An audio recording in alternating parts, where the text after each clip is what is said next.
Hello, we are on day 2 of Authors and Writers One-on-One session, and I'm going to go up to settings and writing techniques, and then we'll put in the actual session with the people that attended today. I forgot to click the record button, so I'm going to go ahead and go up to that. Okay, brainstorming. What is brainstorming? Okay, brainstorming is just gathering your ideas, putting your ideas together, writing them down so that you can start writing your book. Now, there's different types of brainstorming. There is structured brainstorming and there is unstructured brainstorming. Brainstorming can be done in a group with people. It can be done individually. It can be done on many topics. It can be done on one topic. But in the end, what you want to do is be able to have so many ideas together that you'll be able to write your book. And you want to be able to think in depth about what you're writing about and be able to begin the writing process. If you get stuck, you can always go back to brainstorming, regardless of where you get stuck. So you can do brainstorming in any part of the process. So what is the best way to brainstorm? So we're going to talk about structured brainstorming. That's when you choose a topic, you answer the who, what, when, where, why, and how. You ask yourself different questions that will cause you to critically think. You begin to develop those different questions of who, what, when, where, why, and how to complete your story. Is the structured brainstorming process helpful? Yes, it really is.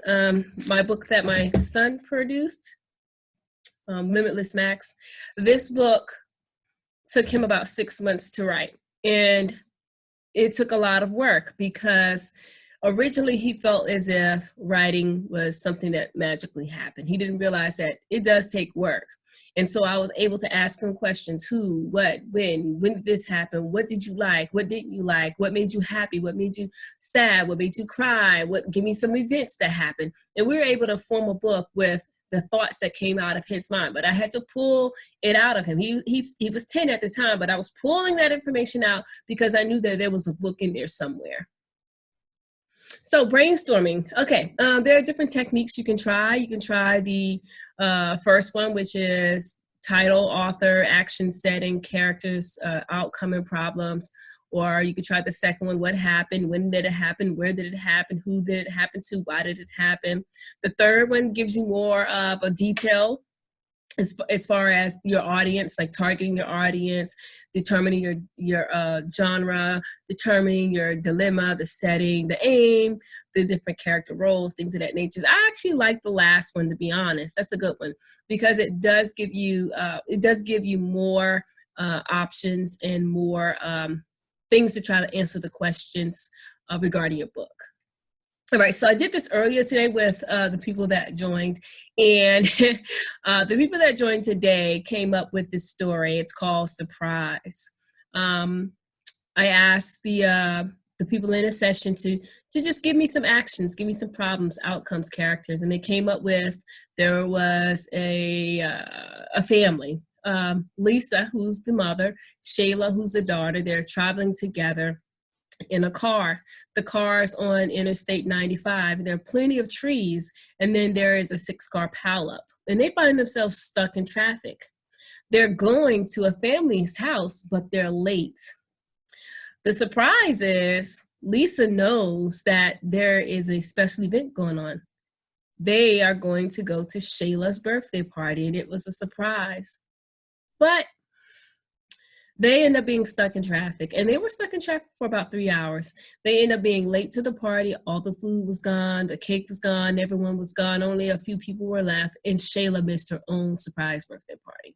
And so this is something that we came up with in our session. Unstructured brainstorming. So what is that? That's free writing. It's, it's pretty much you come up with all these different ideas, and there's no silly idea. There's no silly thoughts. It's just free writing, just getting the writing out. It takes everything that you wrote about, and it allows you to find a story. You may have 2 or 3 books at that time. You may brainstorm 2 or 3 different ideas, and you find that you may have more than one book there. But me personally, what I would normally do is I brainstorm, and I just love to unstructure brainstorms, get out whatever's in my head, and whichever topic I had the most information on, that's the book that I focus on. So that becomes the book that I determine that I'm going to write. All right, so this is the activity that we did earlier as well. We came up with 2 unstructured brainstorming, and one was a mission to the moon. There were 2 people, 2 girls. They were on the dark side of the moon, and they found aliens. The second unstructured brainstorming was The Demon's Daughter. That's what the book is called. 2 daughters, they find out that they are from a demon lineage, and they try to find their father. Okay, so character development. Character development can be very fun. This is where you can base the character off yourself if you are writing a book that is based upon your life. Overcoming All Things Through Christ Jesus. I use this book and I base it on myself. Some of my habits, my good side, my bad side. We all have good sides. We all have bad sides. So this is the place that you're able to draw your character based upon your own behaviors and your own personality. And you can take other people's behaviors and other people's personalities. People you like, people you don't like. Maybe there's a bully. Maybe that bully, you remember that bully. Even though you're a grown adult, that bully had an impression on you. And that bully did something to you in your life that made you who you are. You might want to bring that out in your book. So you can develop your characters throughout your book. And I would suggest giving subtle hints of character flaws and strengths. Just a little bit, as the book goes on, a little bit of who the character is. And allow the reader to imagine, use their imagination as they're picturing you developing your character. All right, so here's an example. Daddy's Precious Angel from my book, Daddy's Precious Angel. This is an example of character development, and I'll go ahead and read this. Juan was tall, strong, and handsome. He was a well-dressed man. He, move this up, had strong cheekbones and strong hands. He was confident and secure in himself. "Where are you from?" asked Juan while they were dancing. Juan wrapped his arms around her waist and held her hand gently but firm. She literally began to melt in his arms. She placed her head on his chest, and for a moment, the music stopped. And there was nothing. The only thing she could hear was his heartbeat. Selena had never experienced anything like this before. She had been involved with a lot of men, but she never felt the way she felt in Juan's arms. She felt safe. She felt protected. There was an air of masculinity surrounding him. He was strong and solid, just the type of man she dreamed about. Okay, so you can see from what I just read that Juan, he's a nice looking guy. He's very charismatic. He has a way with women. There's a certain air, a certain thing about him that intrigues Selena, and she's just taken by him. So that's just giving you an example of character development. Okay, next slide. Okay. Setting. So how do I determine a setting? This is where you're able to be creative. Maybe it's a vacation, endangered location, maybe a special place that you've always wanted to go, or a place that you visited. You can have various settings in your book. The first chapter must be very clear on the setting. Maybe you want to point out the city, the state, whether it's a house, woods, trees, whatever color the house is, cars, whatever. But you want to be very, very clear up front and grab your reader's attention in the very first chapter, because your first impression is your lasting impression.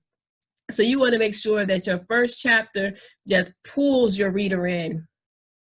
And you can do that with the awesome setting. So this is an example of the setting that's in my book. This is the very first setting. I open up with this line. It was a cool, breezy night. The sun was setting, and Selena was on her way home from a beautiful night out with David. He took her to an expensive restaurant. The restaurant was fantastic. The lights were low, the candles were lit, the music softly played in the background. She heard sounds of music from a piano, violin, saxophone, and maracas, which played gently. A chandelier was right above the table and it reflected every color of the rainbow. The mood was peaceful and serene. She didn't expect anything less from David. He was the perfect gentleman. The next setting is the night came to an end. David dropped Selena off and decided to walk her to the front door. David opened the car door for Selena and made sure she got out safely. Selena had 2 red chairs on the porch, which matched her front door. Selena believed a red door was welcoming and one of the best features of her new home. So here I begin the book off, making you feel as if there's a mood of romance. I talk about the lights and how low they are and how beautiful everything is. I even give you a little indication of David's personality. He's a perfect gentleman, which means he's going to do the right thing by Selena. He's going to take her to the nice places. He's going to spend the money. He's going to indulge her. And he's going to be presenting himself as a typical guy that, found interest in a young lady. And he's taking her out on a date.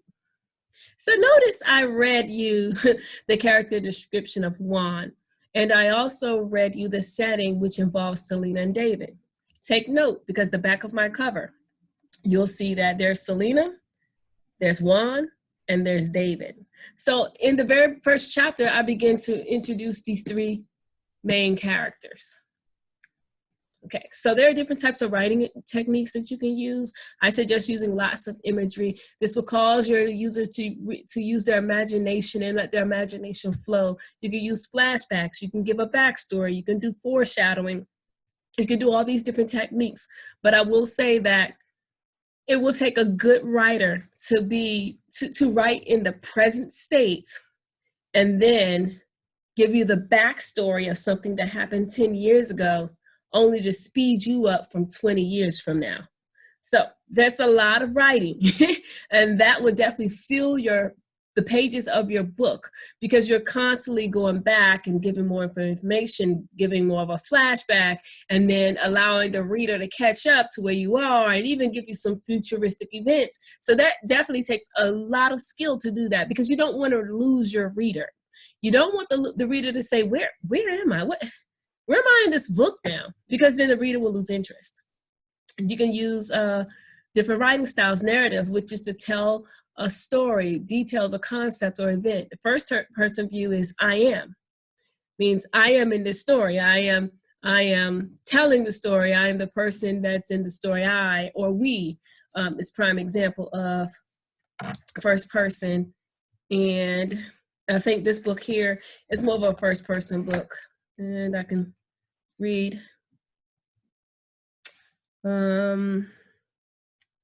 Let's see if I can find a page that goes into first person. I understood my identity at the age of 16 years old. I knew that I was destined not only to survive, but also to live. I understood my purpose, and I didn't understand all of my purpose, but I refused to let anyone speak negativity in my life. I knew I would be successful. So that's first person. Third person, so let's see here. Example of second person is you. Story is told in a you form, you, your, or someone is speaking to you through their book. And here's an example of that. You may never really know what your child is actually facing or thinking. But if you continuously pour into them, they will be successful and they will be victorious. You will be the person that they look up to and respond to and know that they were encouraged by. So that's a second person. Third person is pretty much the point of view from another person. That is the she, he, it, or they. He went to the store, he came back, she said this. That's third person. So you can use any of those techniques. Okay, and on to plot.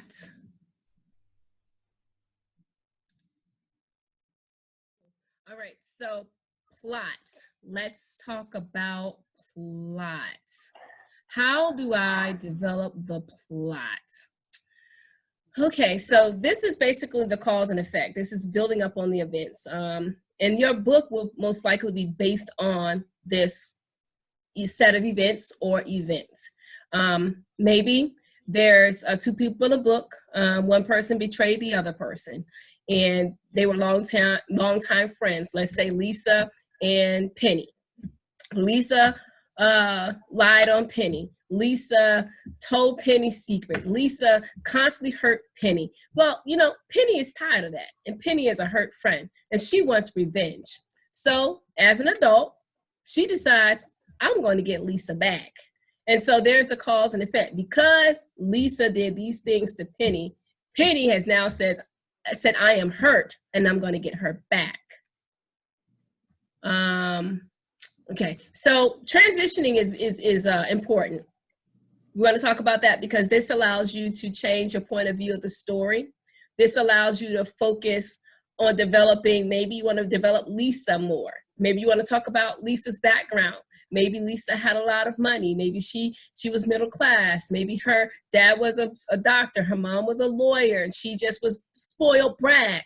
And maybe Penny was poor, and Penny didn't have a lot of money. You know, maybe Penny really looked up to Lisa and really wanted to be Lisa's friend, but Lisa she wasn't having it. You can also transition through times, giving backgrounds and moving forward. Now, transitioning through time and giving, if you're at a forward place and then going backwards, that's a little difficult. I would recommend you being an experienced writer when you're at a specific place like the current time, and then trying to transition back and then bring it back forward again. You got to be able to really, really write with such clarity and understanding that you don't lose the reader. That's the only thing about transitioning between periods of time. You got to be very clear in your writing so the reader knows where they are in the book. They need to know that they're back 10 years. This is what happened. They need to know that they've moved forward 20 years and now we're in this place. Okay. But transitioning allows you to get more information in your book. It allows you to make your book thicker because it allows you the ability to go back and explain certain events that happened. So there you go, another chapter. Here you go. You know, here we are 20 years later, another chapter. So it really does give you the ability to fill up the pages of your book.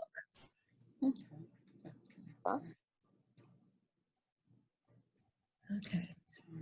And so now we have the climax and drop-offs. This is the most intense moment. So this is the moment where everyone's like, oh, what's going to happen? Oh, it's going to happen. Oh my goodness, is this going to happen? Is that going to happen? It's the most intense moment. And that's where the excitement starts, and people are just like, they're turning the page. They can't even go to sleep because they just got to figure out what happens in the end.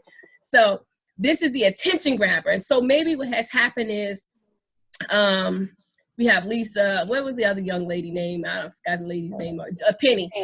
Penny. We have Lisa and Penny. And so now maybe here it is. 10 years, 20 years later, Penny is an adult now. And she's like, you know what? I never forgot what Lisa did to me.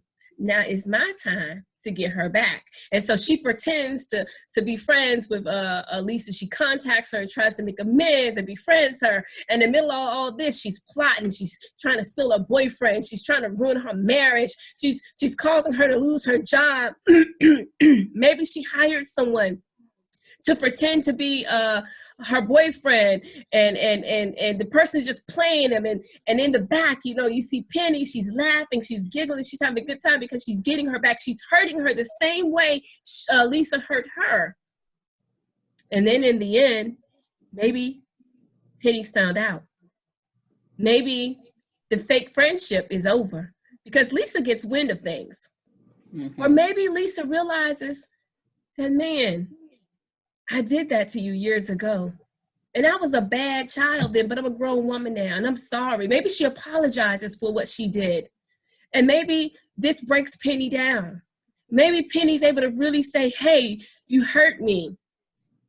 Maybe all these evil, nasty things Penny did to Lisa, one day Lisa ends up in a car accident and she dies. And then Penny has regret and remorse because she's like, oh no, I can't. I did all this. I spent all this time trying to hurt this woman, and now she's dead. Now she has to live with that for the rest of her life. So you can leave it like that. You can have a cliffhanger. You know, what does happen to Penny? The cliffhanger leaves the reader wanting more.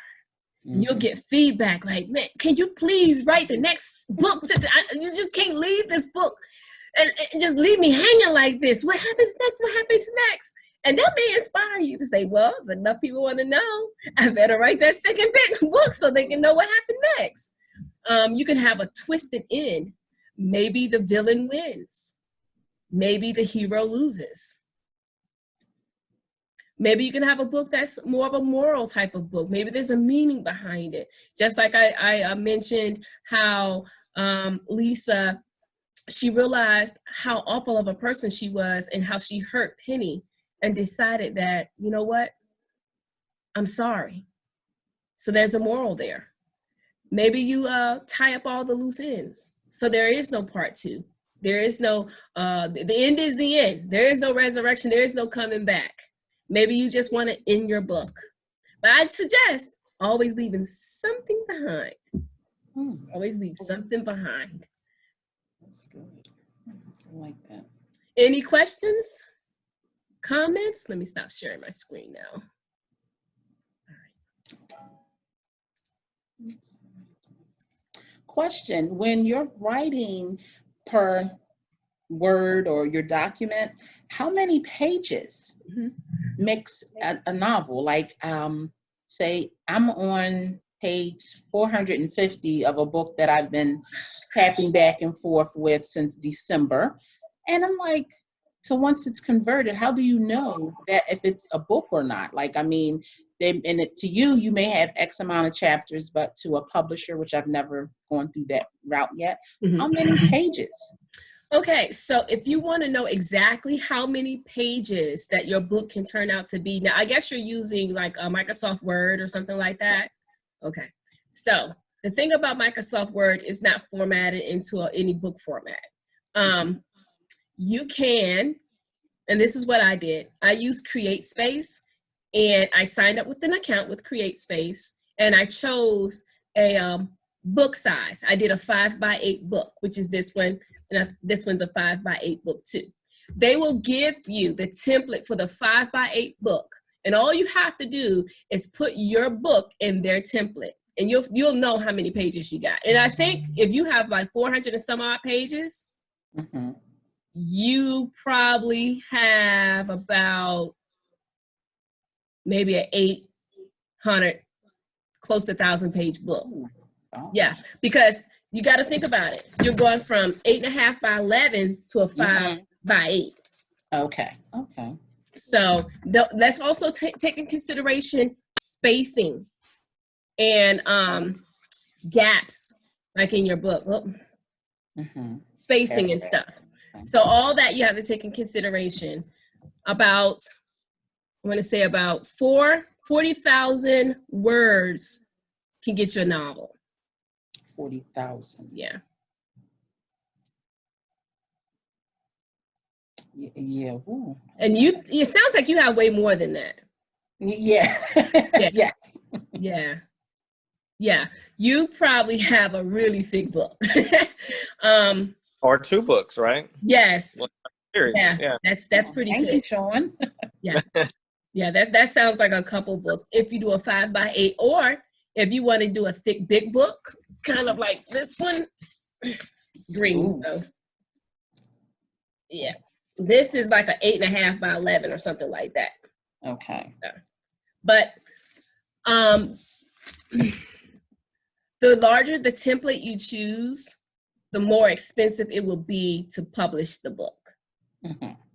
So it's going to cost you more to publish an 8.5 by 11 than it's going to cost you to publish a 5 by 8. 5 by 8, okay. Yeah. So typical books are 5 by 8. Mm-hmm. Something like that, 5 by 8, yeah. So I think that you have a really thick book. Does it have an end yet, or getting close to the end?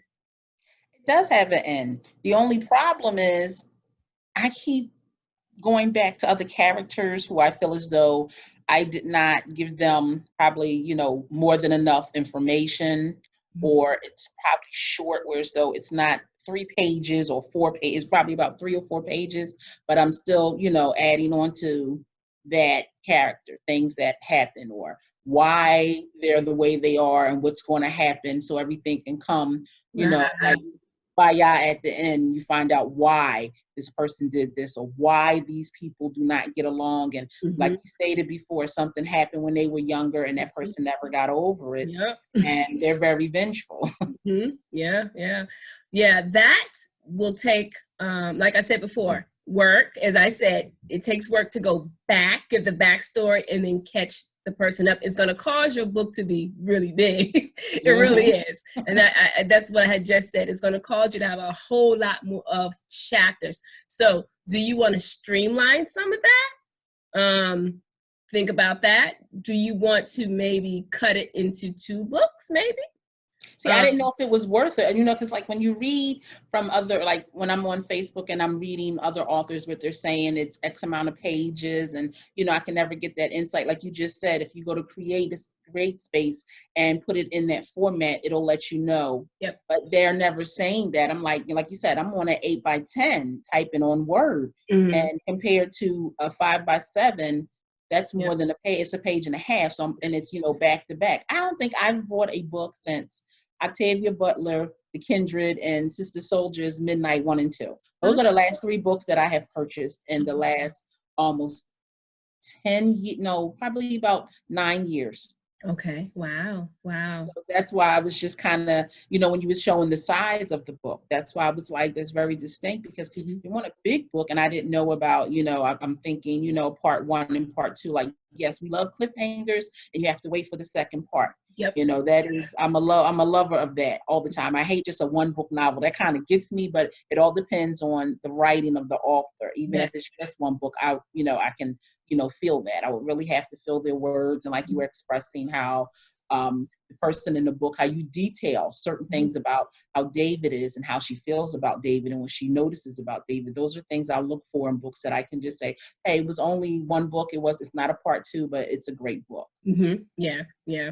Also, think about your reader. You know, what audience you want to really target. We're going to talk about that tomorrow. That's the last session. We're going to really dig into audience targeting. So it all depends. It's a little tricky thing. However, the good thing is with writing, you can never really mess up. I mean, it's your story and it's how you want it to sound. And there are some people that they absolutely love long, big, thick. I mean, the bigger, the thicker, the better. They like it like this. They love it. And so there's going to be an audience for your book. There's going to be an audience for your book. And just remember, there's always an audience for the book. You just have to attract that audience. Okay. Thank you. You're welcome. Any questions, Jada? I have a question about my book. It takes place, I want to say it's way different than our world building. Pretty much, I have trouble with world building because I have like I said, it's fantasy, but I just have trouble with world building basically. I was wondering if you have any advice about that. On world building? Yeah. So kind of like you want to build a universe or? Yeah. World building. I've never really written a book about world building. However, I would suggest, have you seen The Matrix? Yes, I have. That is a good movie. There's several worlds in that book. Also, there is, what book is that? Marvel. What is that? It's the one where Doctor Strange. Doctor Strange. Plenty of worlds being built in that book because they go through so many different doors, and they're able to go from China to London to New York and all these different spaces and these different places. So you might want to also, if it's a fantasy book, you're making up your own world. So you may want to pull from different cultures, different places, and build your world and create your world. So this may cause you to do some research. Yes, I'm fine with it. and watch some movies. So yeah, I think those two. I love The Matrix. I love how it's done. I love how the underground world is totally different than the actual Matrix, and you can make the Matrix look whatever way you want. You can put in people. You can build your artificial world, and you can do the jump test. I mean, it's a great movie.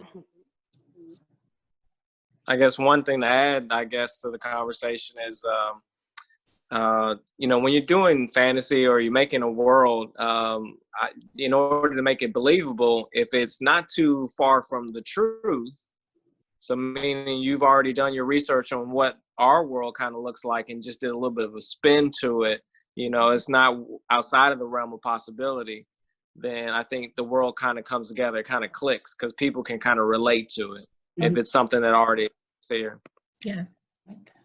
Yep. Agreed. Awesome. Do we have any more questions? No, I guess we can wait till tomorrow. Okay. So tomorrow, let's see what I'm going to be reviewing. Tomorrow, we will be going over, audience targeting, book titles, attention-grabbing backs, covers, and back pages, self-publishing, some interesting facts, and some tools. So Jada, I'm sorry, I told you I had some interesting facts. That's actually on day 3. I gotta wait for tomorrow for the interesting facts that I've actually done some research on, and some tools that's gonna really help you with your book. And Charmaine, I don't know if you know this, but this is about being a self-publisher. Yes, I definitely I read up on it, and I was like, okay, that's why I said, let me join so I can get some insight from someone who is, captivated in doing it. And I appreciate you for sharing. You're welcome. So definitely tomorrow we're going to talk about just wrapping up this, the whole process and getting you to some information about self-publishing. I do discuss it later in another series called Publishing, that I give you even more information about publishing. But right now, I'm just going to give you the overall view of getting you started in writing, getting you to brainstorm, get the ideas flowing, start really thinking about your characters and the settings and the plots. And you sound like you're very ahead of the curve, Charmaine. You got about 5 books over there. So I just write when I feel once it hits me, I just start writing. And that's the key. That is the key. Once it hits you, just start writing. That's the key. Right through the pain, right through the pleasure, right through it all. Right. This coronavirus, because I'm home working and it's driving me nuts. Yes. Exactly. Perfect time. Yes. Okay. Well, great. Thank you so much. And I will see you guys on tomorrow. Thank you. See you tomorrow. Stay safe, everyone. Bye-bye. Bye-bye.